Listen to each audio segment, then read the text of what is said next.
Christopher Nolan. What comes to your mind when you hear the name of this director? Perhaps one of the best contemporaries of science fiction, creator of some of humanity's most influential films. Nolan, through the prism of complex and abstract things, talks about simple and everyday problems without too much flirtation with philosophy. That is why his works are able to reach the very heart of the viewer. This is real art for the masses.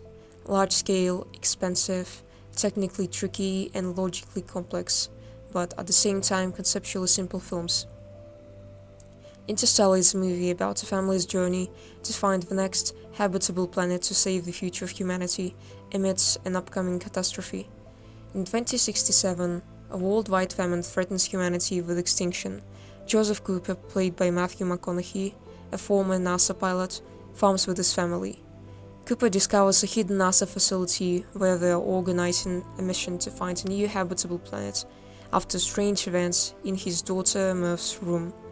Accompanied by a group of scientists, Cooper sets out on the spacecraft Endurance to investigate 3 planets in proximity to a black hole.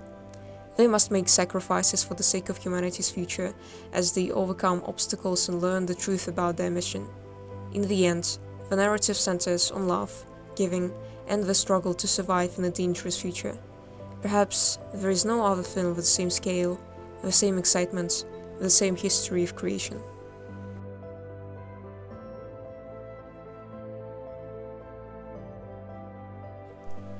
The original idea for Interstellar originated at the end of the 20th century with the American Nobel laureate and astrophysicist Kip Thorne. He wanted to create a film that would reveal all the beauty and mystery of space and its inhabitants. From a physics point of view, according to scientists, this is the most accurate film that takes into account all the subtleties of physics and astrophysics. The smallest detail of gravity, an explanation of the concept of black holes, gargantua, and much more. All this is in Interstellar. But you have to admit, if told in a documentary format without any artistic touch, this would be a very boring account of space.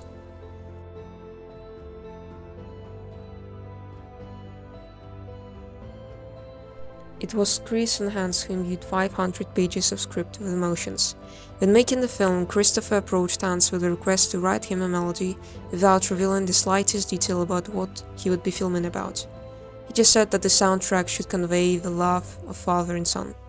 Christopher knew that Hans' family had a very close relationship, and when the music was ready, he knew it was perfect. He later learned that it was actually about the bond between the father and daughter, and that the film itself wasn't scientific genre, but this no longer mattered, because the music accurately described the emotions.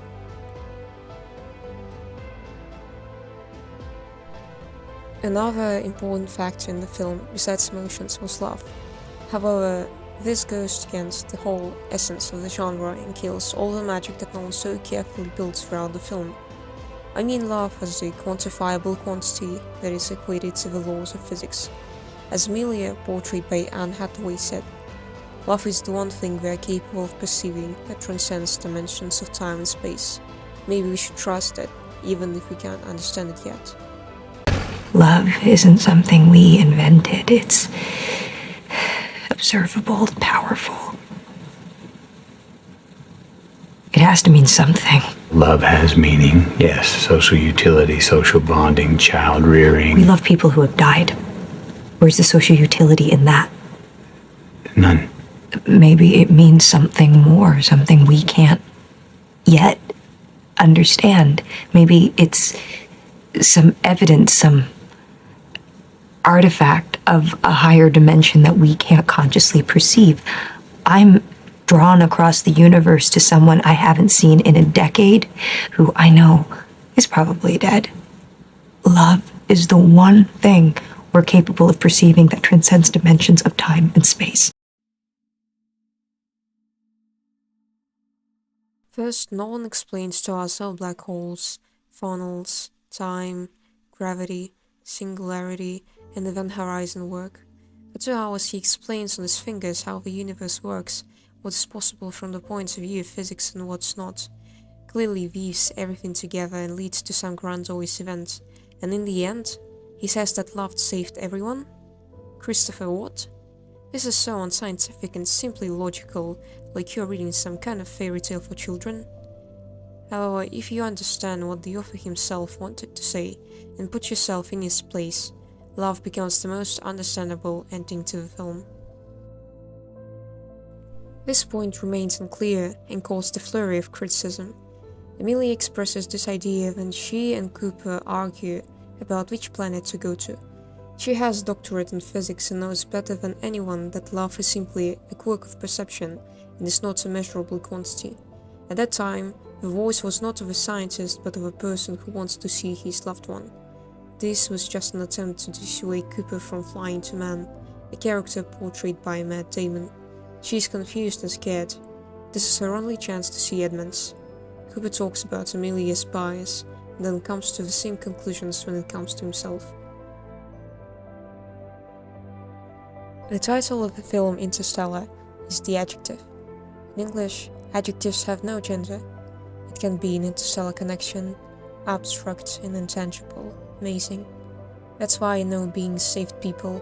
We saw Bryn's lies, Man's betrayal, Amelia's carelessness, but they also saw what Cooper did.